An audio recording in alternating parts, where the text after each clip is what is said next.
a empezar en un momento. Buenas tardes. Buenas tardes, doctor.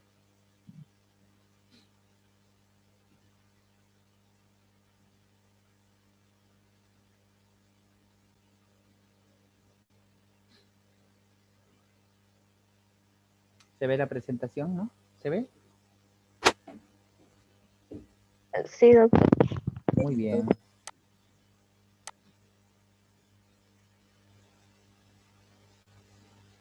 Ok. Anteriormente habíamos avanzado ya esta diapositiva, pero vamos a hacer recordatorio. Esta es la última que hemos visto. En cuanto a revisión de oídos, siempre es bueno tener algunos interrogantes y hacer algunas preguntas para indagar y más o menos llevar en el examen físico a un diagnóstico, ¿no? Ver desde la etapa de los lactantes, generalmente los lactantes hacen, les decía, otitis media aguda. Por ejemplo, un niño a veces cuando no habla, pues tiene dolor de oído, qué sé yo, por oído de nadador, a veces su madre lo baña y entra el líquido al oído y pues empieza a tener una otitis, ¿no? Y una otalgia, un dolor intenso y grita el niño irritable, vómitos, fiebre. En cambio, los adultos pues hablan, las personas mayores hablan y pueden referir el dolor más localizado. En cambio, los ancianos también, pero las manifestaciones suelen ser mínimas. Entonces le decía, en los niños es frecuente ver a un paciente con otitis media aguda. No solamente por el tema de la infección del oído de nadador o infecciones localizadas del oído, sino que también mucho tiene que ver el tema de las infecciones respiratorias agudas, por ejemplo, una rinitis, una faringitis, un síndrome gripal, porque hay una comunicación por medio de la trompa de Eustaquio, y esta trompa de Eustaquio comunica el meato medio con el oído medio. Entonces, esta mucho tiene que ver, se inflama y el oído medio se irrita y se llena de líquido y hasta a veces revienta el tímpano, ¿no? Esta parte del tímpano revienta y empieza a tener una otitis media mucosa activa, supurativa. Cuando el niño no puede oír nada, se llama acusia. Cuando el niño, en realidad, por decir, no puede oír nada, puede ser desde la infancia o puede ser tal vez de nacimiento, y no aprendió a hablar, se llama sordera prelocutiva. Y en estos son los casos de los sordomuditos, ¿no? En cambio, cuando una persona mayor por algún trauma, por algún tipo de infección, algo haya pasado y luego empieza a tener la acusia ya en adultos, se llama sordera postlocutiva. Esta sordera postlocutiva, generalmente el paciente puede hablar, pero imagínense, ustedes imagínense, tápense sus dos oídos y hablen. Pero se van a dar cuenta ustedes que a veces no se dan cuenta qué es lo que están hablando, o sea, no saben si están pronunciando bien las palabras. Es lo mismo, una persona, por ejemplo, que ya pierde el oído, que pierde la audición, perdón, pero sabe hablar, pero no se oye cómo habla, puede ser que él, según él, esté hablando de maravilla, pero cuando la otra persona escucha a veces que ya tiene una dislalia, es decir, no está pronunciando bien algunas palabras. Entonces se llama sordera postlocutiva. Ya coincide con un totalmente bien, con el lenguaje totalmente constituido. En la etapa ya mayor, generalmente ya en los adultos arriba de los 50 años, pues existe una patología que se llama presbiacusia. Es cuando ya esta membrana ya empieza a tener una degeneración, empieza a engrosarse un poco más por tanto uso, ¿no es cierto? Como todo órgano se desgasta, este también se desgasta y se empieza a endurar más y a ponerse más grueso, si se puede decir. Entonces ya lleva un poco más de dificultad para llevar la información auditiva. Entonces se llama presbiacusia. El sexo es otro determinante en el tema de la audición, ya que se ha visto que los varones generalmente son más propensos a tener enfermedades justamente del oído, en el sentido de que estos, por ejemplo, tienen las profesiones más, que tienen más ruido, por ejemplo, que están trabajando, por ejemplo, en un taller de carpintería, un taller mecánico donde se hace ruido todo el tiempo, donde se corta fierro, ya en una industria. Entonces estos pacientes pues tienen tendencia a tener cambios degenerativos a nivel coclear y por ende, pues, disminución de la audición. La ocupación, le decía, también es algo determinante, ya, el sexo en el tema masculino por el tema de los procesos degenerativos y en el tema de la ocupación, ¿no? Ahora, los antecedentes patológicos, es importante, unos procesos, por ejemplo, procesos virales, como los resfríos, pues suelen ocasionar procesos como la laberintitis. Hay algunos fármacos, por ejemplo, los aminoglucósidos, que son altamente ototóxicos y nefrotóxicos. Ya los fármacos, los aminoglucósidos, dentro de esta familia, por ejemplo, está la streptomicina, la canamicina, la amicacina, la gentamicina. son fármacos que también lastiman el riñón, como les decía, ¿no? Estos fármacos lamentablemente se siguen usando ya que tienen un buen espectro de acción contra gérmenes gram negativos. Aunque no lo crean, cuando hay infecciones tan severas, tenés que echar mano de estos antibióticos. Lamentablemente sus efectos colaterales pues son riesgo-beneficio. Tenés que explicar a la familia, mire señora, pues puede haber efectos ototóxicos o nefrotóxicos, pero es indispensable usar el antibiótico. Entonces, y muchas personas se han quedado medias sorditas justamente por el tema de estos antibióticos por largo tiempo, ¿no? En los antecedentes personales, lógicamente en el abuso del alcohol, el abuso del tabaco, predispone a algunas enfermedades, sobre todo la laberintitis tóxicas. Ahora, en el tema del alcohol por largo tiempo, ustedes saben que puede provocar una degeneración cerebelosa, ¿no? Y estos también pueden provocar un vértigo. Los antecedentes hereditarios, hay algunas familias que tienen una tendencia a procesos rinofaringios, es decir, pueden tener atopía, por ejemplo, atopía rinofaringia, atopías faringias, broncopulmonares, y estas pues generalmente cursan a veces con un poco de laberintitis, ¿no?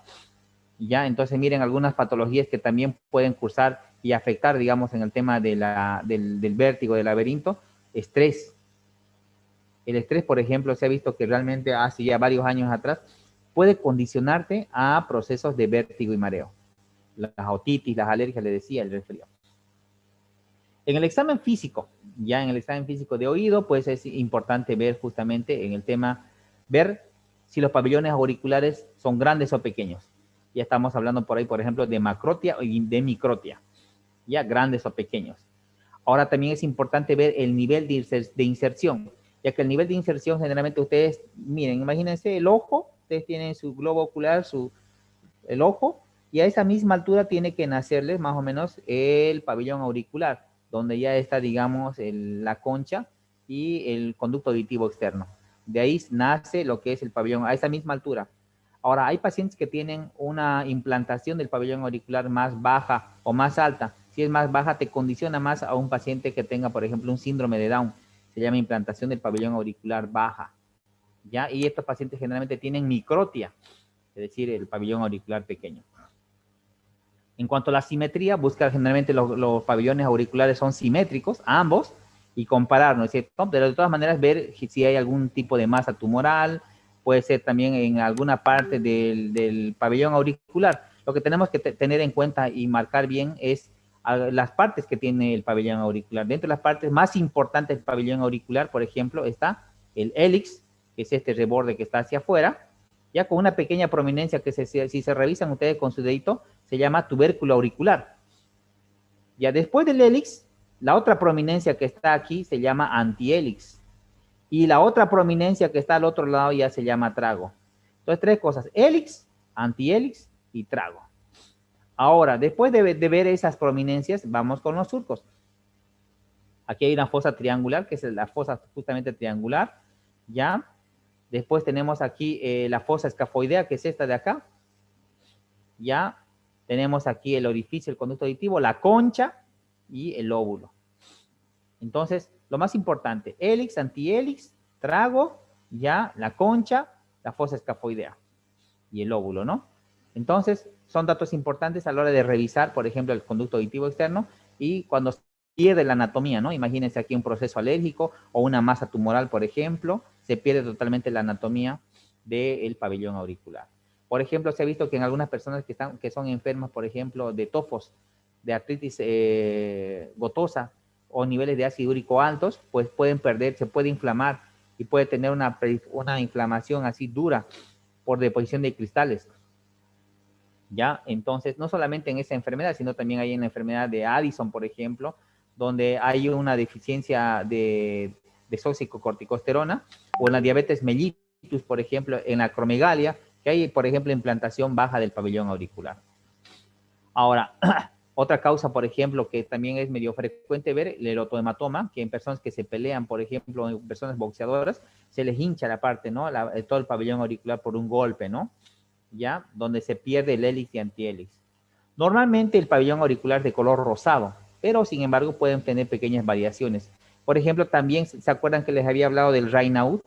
También podemos ver Raynaud en el pabellón auricular, ya el fenómeno de Raynaud, que también se puede ver, por eso que los pacientes que tienen estas enfermedades colagenopáticas andan siempre con su chulo, ¿no? Ya.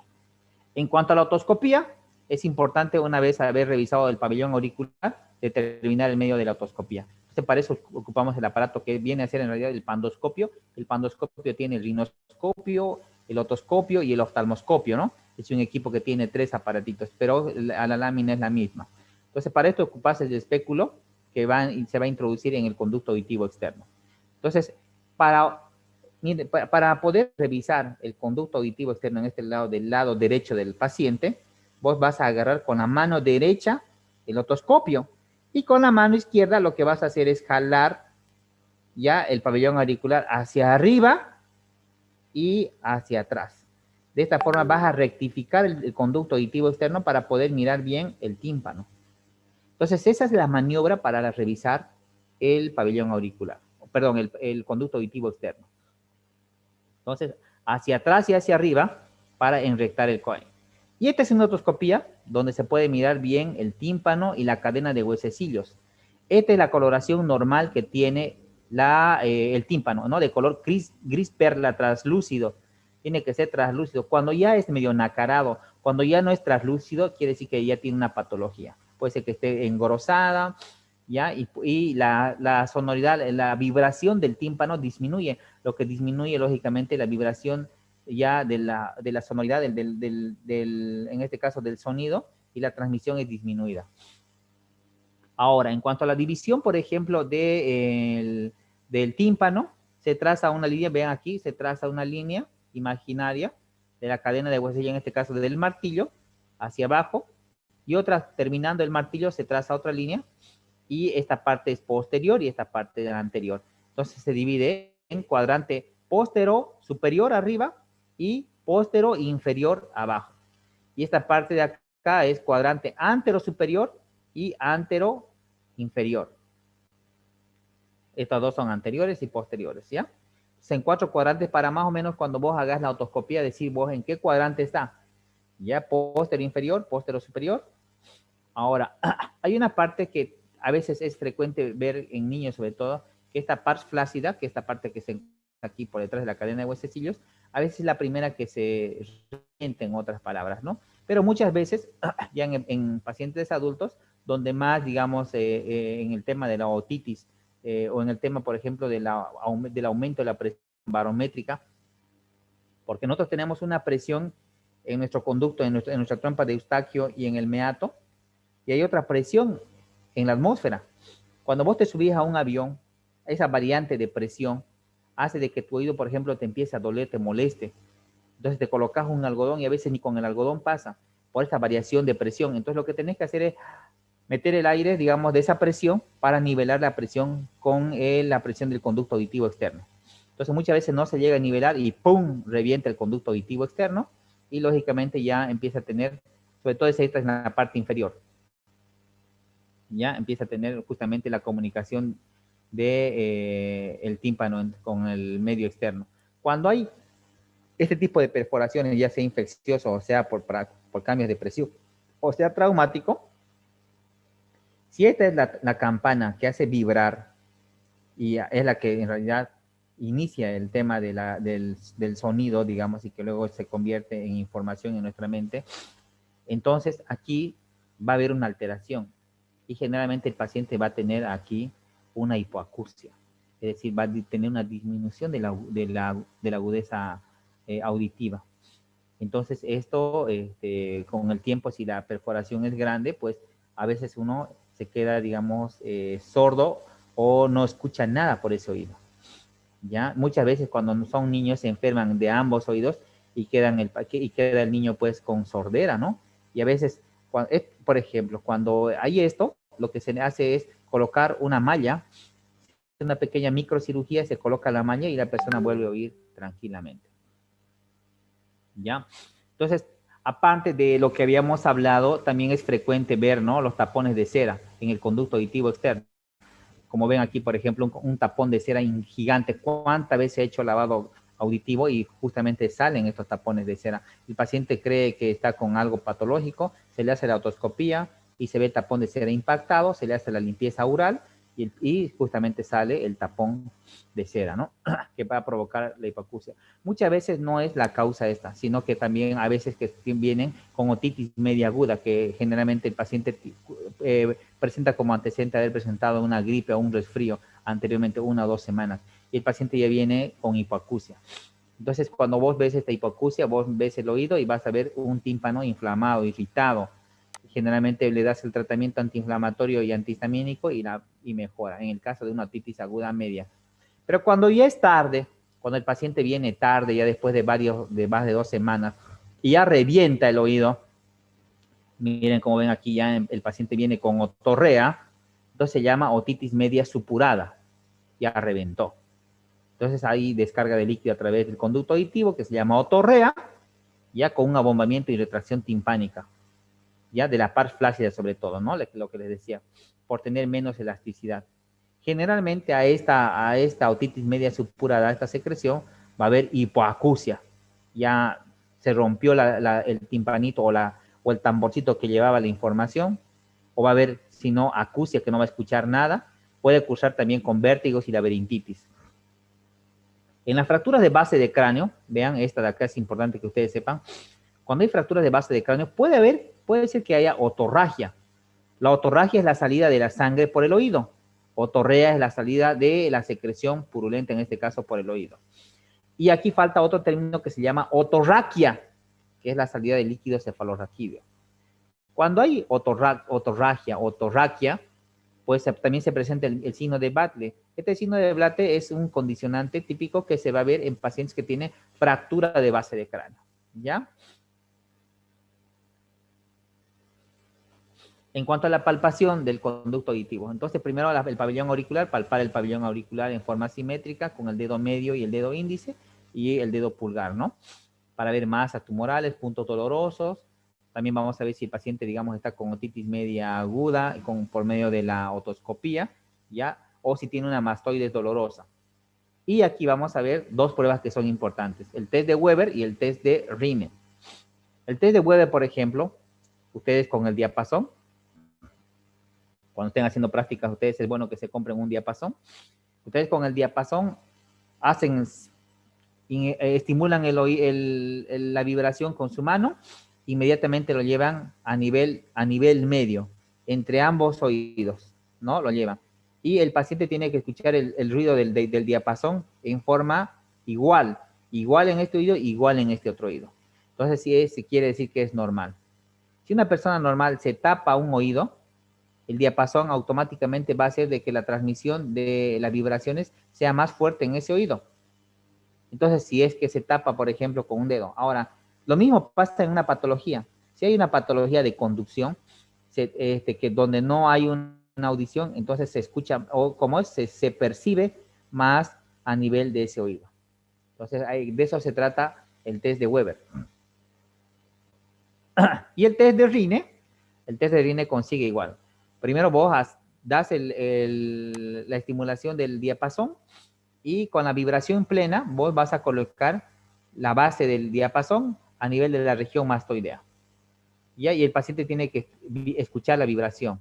Escuchar la vibración, y cuando ya se esté por acabar la vibración, acercar al oído.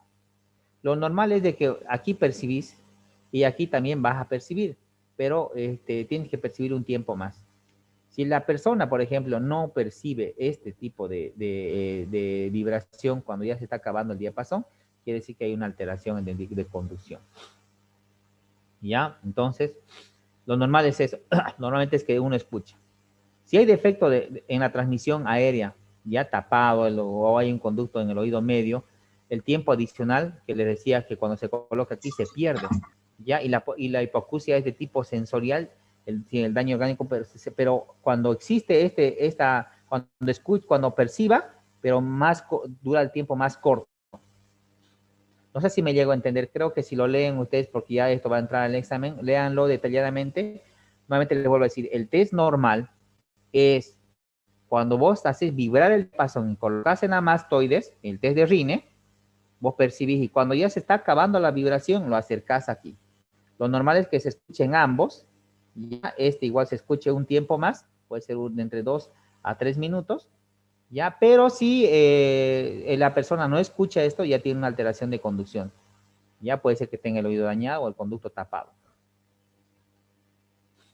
Con eso terminamos pabellón auricular y conducto auditivo externo, que es lo que se tiene que valorar en el examen físico segmentario. Pasamos a la nariz.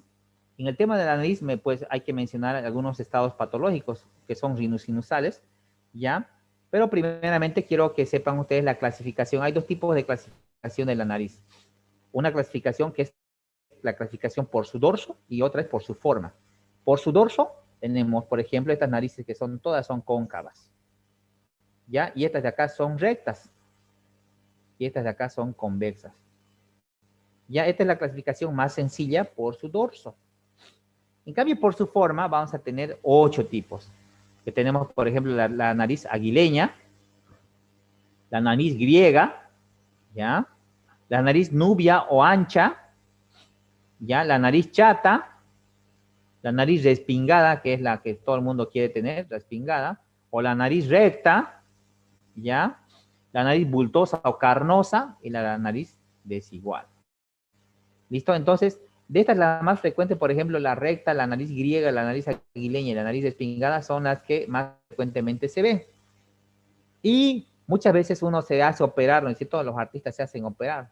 Se sacan un escáner para ver con la computadora cuál es la mejor nariz que uno tiene. Y las narices más solicitadas en el tema de la cirugía son estas, ¿no? La nariz romana, la recta, la nariz griega de Jennifer Aniston y la otra nariz, ¿no? La chata. Entonces, muchas veces se presentan algunas deformaciones o deformidades como secuela, por ejemplo, de un traumatismo. No solamente en los boxeadores, como dice ahí la bibliografía, sino que cuántas veces nosotros de niños nos hemos caído de nariz. Y lamentablemente cuando nos sacamos una radiografía, nuestro vómer está desviado. Y puede ser que tengamos hasta 7 desviaciones en la nariz, que cuando ya estemos grandes, tenemos que se nos tape una nariz. Y la persona que siente que se le tape la nariz es que tiene una leve desviación a alguno o al otro lado. Ya es lo más frecuente y lo más probable. Ahora hay otro tipo de patologías, por ejemplo, como la de silla de montar, que se ve en la imagen aquí, por ejemplo, que es sifilítica, es una nariz de tipo sifilítica, ¿no? Hereditaria, congénita. Ahora, otro tipo de nariz, por ejemplo, de color de aspecto afrutillado, ¿ya? Que recibe el nombre de rinofiba. A ver, Diana Roca, que levantó la mano. Sí, doctor, una pregunta. Los ronquidos igual tienen que ver con la desviación del tabique o Homer. Ya, buena pregunta por el Bomer. En realidad, sí puede ser en forma parcial, pero más importante, por ejemplo, los ronquidos es cuando la persona tiene un cuello corto y dense cuenta ustedes, el cuello, por ejemplo, sigue un eje y la cabeza tiene otro eje. Cuando estos dos ejes hacen un ángulo de 90 grados y la persona, por ejemplo, es gordita o tiene una hipertrofia amigdalar, hace de que se tape más este conducto. Normalmente tenemos 10 minutos. Normalmente cuando es 90 grados o menos de 90 grados, cuando el paciente tiene ya una hipertrofia amigdalar o el paciente tiene, por ejemplo, el cuello corto, que en pacientes obesos se ve mucho eso, el paciente tiene dificultad para respirar a ese nivel, no tanto en la nariz. Puede ser un efecto parcial, ya que la nariz, digamos, se obstruye en una o en ambas y uno tenga que respirar por la boca. ¿Ya? Uno tenga que respirar por la boca y cuando ya está durmiendo, pues generalmente a veces hasta la misma lengua se va hacia atrás y el paciente ronca. Cuando hay alteraciones en la nariz, cuando es netamente por la nariz, cuando uno duerme la lengua se va hacia atrás porque respira con la boca y puede ser que tenga ronquido en forma parcial. Si uno se coloca de lado, desaparece el ronquido. Pero en las personas, por ejemplo, que son gorditas, donde tengan este nivel desviado totalmente, ambas, por ejemplo, el eje de la cabeza y del cuello está desviado y la disminución del espacio más la hipertrofia amigdalar, el paciente va a roncar esté de uno o de otro lado. ¿Ya? Entonces le decía aquí la nariz de rinofima. Esta nariz de rinofima generalmente se asocia también a acné o rosáceo. ¿Ya? En cuanto al tamaño de la nariz, pueden ser pequeñas, medianas o grandes. En cuanto a la simetría, generalmente viene a ser simétrica, pero a veces en traumatismo vienen a ser asimétricas, ¿no? El color generalmente viene a ser, dependiendo de qué raza tenga el paciente, pues blanquecina, rubicunda o purpúrica, dependiendo de si el paciente, por ejemplo, ha usado algún tipo de intoxicación, alguna droga, por ejemplo, cambia de coloración.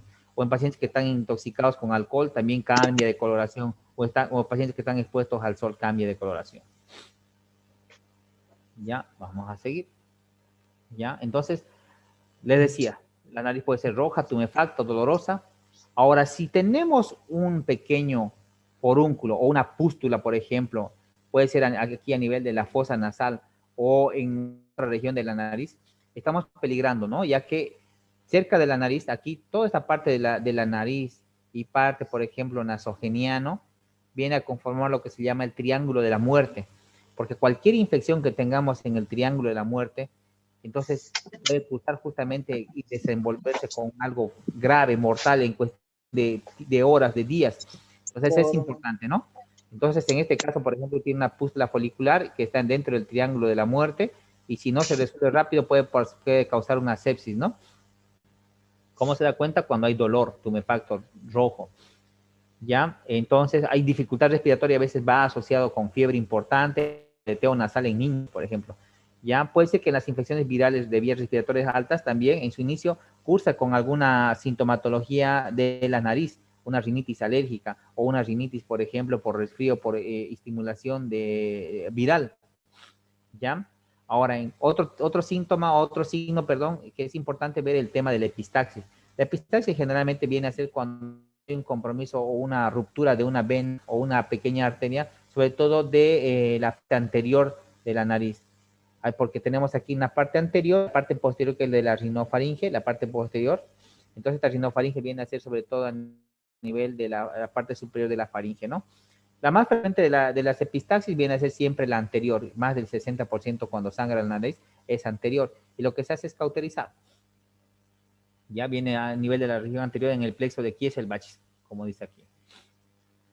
¿Cómo se revisa la nariz? Pues lo mismo, usando el pandoscopio, solamente cambiarle aquí el espéculo, que viene un espéculo que se llama justamente para la nariz, el espéculo nasal, y esta se va a abrir justamente para revisar, ¿no? Normalmente la coloración de la nariz viene a ser una coloración media roja, ¿ya? De la mucosa bucal. Ahora, podemos encontrar patológicamente causas, por ejemplo, cuando ya está muy rojo, muy congestivo, o podemos encontrar pólipos o costras, ¿ya? O las lesiones de tabique. En cuanto a la palpación, igual se puede palpar en forma externa primero y luego en forma interna, ¿ya? En la forma externa, por ejemplo, palpar tamaño, sensibilidad, temperatura de la región afectada. Después de revisar nariz, vamos a ir a las mejillas. Las mejillas se encuentran ubicadas acá al lado de la nariz. Y en el examen físico lo que tenemos que ver es la coloración de la piel. ¿Ya? Y habíamos visto ya en clases anteriores, vemos si hay lesiones primarias o secundarias. Por ejemplo, si esto yo diría que es rubicundo, diría yo que es una paciente que tiene alas de mariposa, ¿no? De las facies de lúpica. Los cambios de coloración de acuerdo al medio ambiente, igual de las mejillas, es frecuente ver, por ejemplo, en pacientes que viven en el altiplano, como les dice, ¿no? Pasposa, es decir, más aumento de coloración en las mejillas. Se llaman las chapetas, ¿no? Ahora se puede ver cuando es unilateral, el famoso signo de Potain, por ejemplo, donde la mejilla es más rubicunda en el pulmón afectado, es decir, en la neumonía de ese lado. Normalmente las mejillas son simétricas, pero cuando son asimétricas tenemos que buscar lo más cerca, ¿no? Que hay alguna infección a nivel periodóntico, es decir, de las encías, de los dientes, si no hay sinusitis, si no hay parotiditis, si no hay inflamación, como en este caso, por ejemplo, de la glándula parótida grande, haciendo una fiebre urleana, ¿no? Y en cuanto a la palpación, efectuando igual netamente con el dedo índice y medio, haciendo los movimientos semicirculares, permitiendo la evaluación de la sensibilidad y la consistencia. Ahora, un signo importante que se da cuando haga la revisión del paciente que tiene una sospecha, por ejemplo, de una hipocalcemia, en pacientes que te viene con un calcio, de 0,8 o 0,9, cuando lo normal es mayor a 1,2, vos le haces el signo de Chobostek, que es este que están viendo en la imagen, es como si estuvieras percutiendo a este nivel, ya, con el dedo índice y medio, y cuando hay hipocalcemia, esto pasa, ¿no? Se retrae, hay una contracción espástica de los músculos de la masticación. Ya se llama el signo de Chobostek. Bueno, concluyendo eso en cuanto a mejillas y empezamos con senos paranasales, ¿no? Normalmente tenemos 4 senos paranasales, que son los senos maxilares, que son los más importantes, ¿ya? El maxilar superior, el seno frontal, el seno etmoidal, ¿ya? Y el seno esfenoidal que viene más atrás en la parte posterior, ¿ya? Estas, por ejemplo, tienen una mucosa que se llama mucoendostio, que luego termina en la mucosa nasal. Este mucoendostio es generalmente el que se inflama y a la larga pues el que provoca la sinusitis, ¿no? Suele inflamar estas cavidades y este tejido.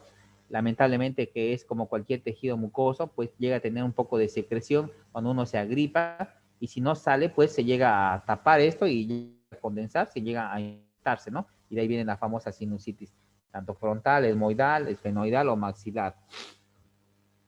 ¿Ya? Entonces es importante, por ejemplo, las infecciones respiratorias agudas, lo decía, lo de la famosa sinusitis, que generalmente tienen una secreción purulenta, como ven aquí. Entonces se inflama aquí la mucosa, el mucoendostio, tiene que salir la secreción por el meato. Lo mismo igual del maxilar superior, ¿ya? Cuando se tapan, pues empieza la sinusitis y es un problema, ¿no? Un poco complicado y crónico.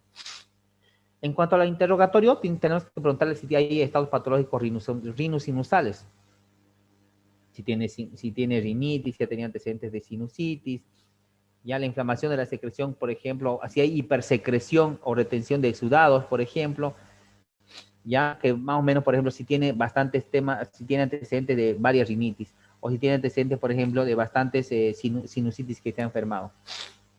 ¿Ya? Esto para ver, digamos, estimulación del quinto par. Sabemos que el quinto par, que es el trigémino, tiene una rama que es sensorial y otra que es motora. Bueno, en cuanto al mecanismo, al principal mecanismo de la retención de exudados, pues se demuestra al disminuir el dolor cuando se evacúan las secreciones retenidas. Cuando vos tenés una sinusitis, te duele tu frente, y el médico te dice, ¿sabe qué, señor? Hágase vaos, vos y te haces vaos todos los días, o te haces nebulización, de tal forma que esa secreción que está totalmente condensada se fluidifique y de un momento a otro ¡plá!, te vacías y botas ahí un moco verde fétido.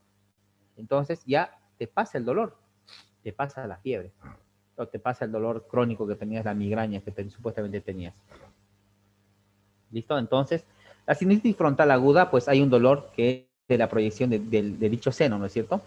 Puede aumentar con los movimientos oculares. Esto, por ejemplo, cuando mueve la cabeza hacia adelante, hacia atrás, puede ser que el dolor aumente. O cuando el paciente está leyendo mucho. O cuando está frente a estímulos luminosos.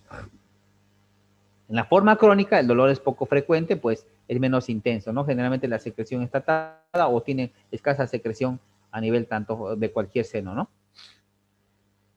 Tenemos un minuto. La infección del seno maxilar superior se manifiesta con dolor localizado, que generalmente se irradia a las piezas dentarias. El paciente tiene un dolor tipo crónico, aparece en la consulta porque hoy día viene con bastante tiempo de dolor, ¿ya? Y en las regiones nasales y frontales.